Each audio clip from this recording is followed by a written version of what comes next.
வேறு லெவலில் அதிரடியான எபிசோட் வந்திருக்குன்னே சொல்லலாம். என்ன காரணம்னு தெரியல. விசிஎன் சுத்தமாக போக மாட்டேங்குது. பார்க்குறலாம் லைக் பண்ணிட்டு பார்த்தீங்கன்னா கொஞ்சம் பேச வந்து முடிட்டாக இருக்கும்.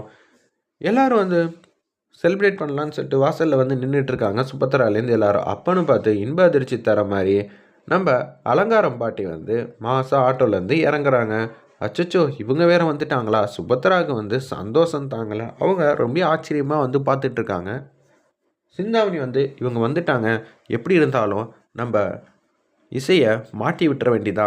சரி சரி, நம்ம கொஞ்சம் பொறுமையாக அலங்கார பாட்டிக்கிட்ட மாட்டி விட்டுறலாங்கிற மாதிரி யோசிச்சுட்டு இருக்காங்க. இருப்பினும் நம்ம கொஞ்சம் கவனமாக இருக்கணும். அவங்க எந்த நேரத்தில் என்ன முடிவு எடுப்பாங்கன்னு அவங்களுக்கே தெரியாது. ஆமாம், கொஞ்சம் உஷாராக தான் இருக்கணும்.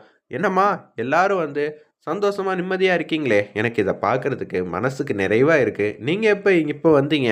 நான் ஏன் வந்தேன்னு கேட்குறியா சிந்தாமணி? இல்லை எப்போ போவேன்னு கேட்குறியா அப்படின்னு சொல்லி கரெக்டாக மனசில் இருக்கிறத கண்டுபிடிச்ச உடனே சும்மாடி இருக்க மாட்டிங்களா? நீங்கள் என்ன நினைக்கிறீங்கன்னு அவங்களுக்கு தெரிகிற அளவுக்கா வந்து நினைப்பீங்க.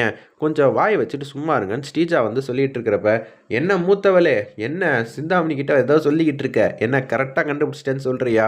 அப்படியெல்லாம் ஒன்றும் இல்லை பாட்டி, நீங்கள் வந்தது எங்களுக்கு ரொம்பவே சந்தோஷந்தான். சரி, இப்போ சுவாரஸ்யமாக இந்த வீட்டில் 2 மருமக இருக்காங்க. அப்படி இருக்கிற சூழ்நிலையில் போட்டியெல்லாம் வைக்கணும். ஏன்னா இந்த வீட்டில் அடுத்தது யாருன்னு கண்டுபிடிக்கணும். என்னது அடுத்தது யாரா? நீங்கள் என்ன சொல்ல வரீங்க? எனக்கு சுத்தமாக வந்து ஒன்றும் புரியலைங்கிற மாதிரி சிந்தாமணி கேட்குறாங்க. அதாவது சுபத்ராக்கு அடுத்தது இந்த வீட்டில் யாருன்னு இன்றைக்கே வந்து இப்போயே தெரிஞ்சுக்க போகிறோம் அப்படின்னு சொல்லும்போது, எதுக்காக அது மாதிரிலாம் போட்டியெல்லாம் வச்சுக்கிட்டு? மூத்தவளுக்கு தானே எப்போதும் அங்கீகாரம் கொடுக்கணும். ஸ்ரீஜாக்கே கொடுத்துருங்க. அவள் இந்த குடும்பத்தை நல்லபடியாக வந்து வழி நடத்துவா. ஸ்ரீஜாக்கும் சரி இசைவாணிக்கும் ஒரே வயசு தான். அப்படி இருக்கிறப்ப மூத்தவ இளையவன அதெல்லாம் கிடையாது. எந்த காலத்தில் இருக்க யார்கிட்ட பொறுப்பும் நல்லா அதிரடியாக முடிவெடுக்க வேண்டிய இடத்துல கரெக்டான முடிவு எடுக்கிறாங்களோ அவங்களுக்கு தான் இந்த பொறுப்பு வந்து கிடைக்கணும். சுபத்ரா மாதிரி இருக்கிற இன்னொரு பொண்ணு இவங்க 2 பேரில் யாருன்னு நான் கண்டுபிடிக்க போகிறேன். நீங்கள் என்ன சொல்கிறீங்க பாட்டி? மண்டபத்தில் இவ நம்மளை ஏமாத்தினவ. நான் அதை வச்சு தான் மனசில் வந்து சொன்னேன். ஸ்ரீஜா அப்படியா? அவ ரொம்ப நல்லவ, தங்கமான பொண்ணு அப்படின்னு சொல்லி பேசிகிட்டு இருக்காங்க. ஓ, அதனால தான் நீ எப்போதும் ஸ்ரீஜா பக்கத்துலேயே நிற்கிறியா? சரி சரி, என்ன இந்த எல்லா விஷயத்துலையும் வந்து எனக்கே புத்திமதி சொல்கிற அளவுக்கு நீ வயசானவளாயிட்டியா? இல்லை நான் எடுத்த முடிவு தப்புன்னு சொல்கிறியா? அச்சச்சோ, நீங்களாம் பெரியவங்க, உங்களை மீறி என்னால் எதுவும் செய்ய முடியுமா? ஏதோ எனக்கு தோணுனதை சொன்னேன். இந்த வீட்டுக்கு வந்ததுக்கு அப்புறமேட்டுக்கு நம்ம வீட்டு பொண்ணு, இதில் யாருக்காவது மாற்றம் இருக்கா அப்படின்னு சொல்லும்போது, என்ன இது சிந்தாமணி யோசிக்கிற மாதிரி தான் இந்த வீட்டில் இருக்கிற எல்லாரும் யோசிக்கிறீங்களா அப்படின்னு சொன்னோன்னே, ஆமான்னு சொல்லுங்கிற மாதிரி சொன்னோன்னே, அப்படியெல்லாம் யாரும் யோசிக்க மாட்டோம். இசையும் சரி ஸ்ரீஜாவும் 2 பேரும் எங்களோட பொண்ணுங்க தான் அப்படின்னு வீட்டில் இருக்கிற எல்லாரும் சொல்கிறாங்க. ஓகே, அப்போனா நான் வைக்கிற போட்டியில் அவங்க 2 பேரும் கலந்துக்கணும். சிந்தாமணி தேவையில்லாமல் எதுவும் பேசக்கூடாது. சரி, பெரியவங்க நீங்கள் எல்லாரும் சேர்ந்து முடிவெடுத்துட்டீங்க. என்ன போட்டின்னு சொன்னீங்கன்னா நல்லாயிருக்கும். சொல்கிறேன். என்ன 2 பேருக்கும் இந்த விளையாட்டு ரொம்ப முக்கியமான விளையாட்டு. இத்தனை நாளாக நீங்கள் எப்படி நடந்துக்கிட்டீங்கன்னு தெரியல. ஆனால் இந்த வாட்டி நீங்கள் ரொம்ப வந்து கவனமாக இருக்கணும் அப்படின்னு சொல்கிறப்ப, சரி வந்தாதம்மா, எதுக்கா போட்டியில் வந்து ஆரம்பிச்சுக்கிட்டு, பெரியவங்க நீங்கள் காலில் விழுந்து நல்ல நாள் எதுவுமா வந்திருக்காங்க, ஆசீர்வாதம் வாங்கன்னு சொன்னோன்னே, ஸ்ரீஜா வந்து யோசிக்கிறதுக்குள்ளேயே நம்ம விஷாலும் இசைவாணியும் ஆசீர்வாதம் வந்து வாங்கிக்கிறாங்க. நல்லா இருக்கணும், நீங்களாம் வந்து சொல்கிறதுக்குள்ளேயே வந்து ஆசீர்வாதம் வாங்குறீங்களே, எனக்கு ரொம்ப சந்தோஷமாக இருக்குது அப்படின்னு சொல்லிட்டு 2 பேரையும் மனசார வந்து வாழ்த்துறாங்க. இங்கே வா அப்படின்னு சொன்னோன்னே, என்னால் முடியல, என்னால் இந்த விஷயத்தையே வந்து ஏற்றுக்க முடியல ராகவ் வந்து சொல்லிகிட்டு இருக்காங்க. ஏண்டா ராகவ், இதை மாற்ற முடியாதரா, யாருக்கு யாருங்கிறத முன்னாடியே எழுதி வச்சுருப்பாங்க அப்படின்னு சொல்லும்போது, சரி காலில் விழுந்து ஆசீர்வாதம் பண்ணுறதுக்கு தயங்குறியா? ஒன்று வேணாம், நான் தனியாக வந்து ஆசீர்வாதம் வாங்கிக்கிறேன். இது என்னோட கருத்து, என் கருத்துக்கு இங்கே மதிப்பு மரியாதை கொடுக்கணும் அப்படின்னு சொல்கிறப்ப, அது எப்படி? அதான் ஸ்ரீஜா அவன் சொல்கிறான்ல, கொஞ்சமாவது கேளுன்னு சொன்னோன்னே, ஸ்ரீஜா தனியாக காலில் விழுந்து ஆசீர்வாதம் வாங்குறாங்க. அதே மாதிரி தான் நம்ம ராகவும் தனியாக காலில் விழுந்து ஆசீர்வாதம் வந்து வாங்குறாங்க. இந்த வாட்டி இப்படி இருக்கலாம், அடுத்த வாட்டி வரப்போ நீங்கள் 2 பேரும் ஒத்துமையாக இருக்கணும். இதுதான் என்னோட விருப்பம். மனசை மாற்றிக்கணும்டா, மாற்றிக்கலைன்னா கஷ்டம்டா. எந்த இடத்துல விட்டு கொடுக்கணுமோ அந்த இடத்துல விட்டு கொடுத்து தாண்டா போகணுங்கிற மாதிரி கேட்டுக்கிட்டு இருக்காங்க நம்ம அலங்கார பாட்டி. சரி, நான் வந்த டாப்பிக்கை விட்டுட்டு இப்போ எங்கெங்கேயோ வந்து போயிட்டுருக்கேன் பாரு. போட்டி வைக்க போகிறேன் சரியா? 2 பேருக்கும் தலா 10,000 கொடுக்க போகிறேன்னு சொல்லிவிட்டு அவங்க கிட்ட இருக்கிற காசுலேருந்து ஆளுக்கு 10,000 வந்து கொடுக்குறாங்க. என்னது இந்த நோட்டில் எத்தனை நோட்டு இருக்குதுன்னு என்ன சொல்லுவாங்களோ அப்படின்னு சொல்லி சிந்தாமணி சொல்கிறப்ப, ஏய் ஒன்றை மாதிரிலாம் இவ்வளோ புத்திசாலித்தனமான விளையாட்டெல்லாம் என்னால் யோசிக்க முடியாது. ஏங்க உங்கள வந்து கலாய்க்கிறாங்கங்க. ஓ!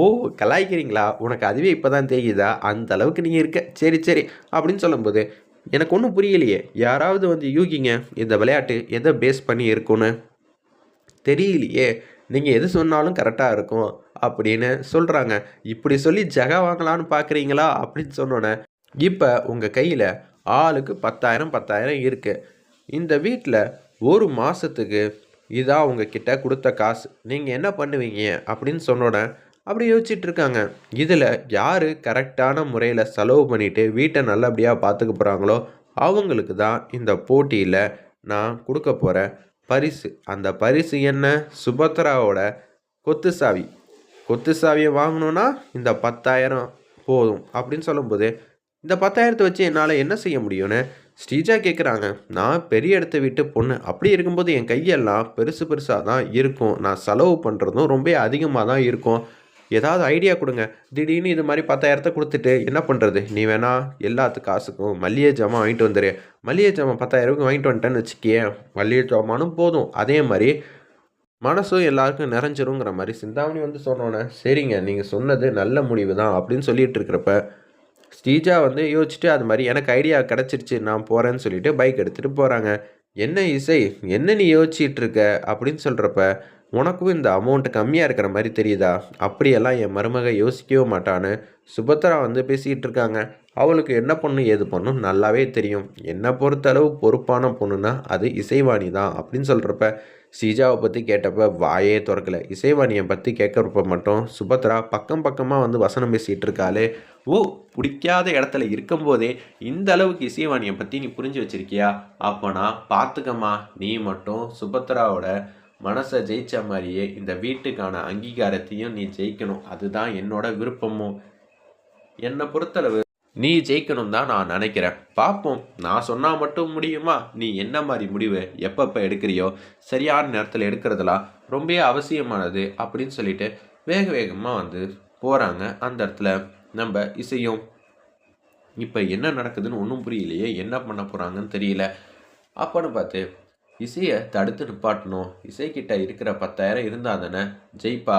அவகிட்ட அந்த 10,000 இல்லன்னா, நிச்சயம் வந்து ஜெயிக்க வாய்ப்பே இல்லங்கிற மாரி யோசிச்சுட்டு, அவங்க அப்பா கிட்ட வந்து ஃபோன் அடிச்சு பேசுறாங்க. "அப்பா, அலங்காரம் பண்ணின்னு ஒருத்தவங்க வந்திருக்காங்கன்னு சொன்னேன்ல."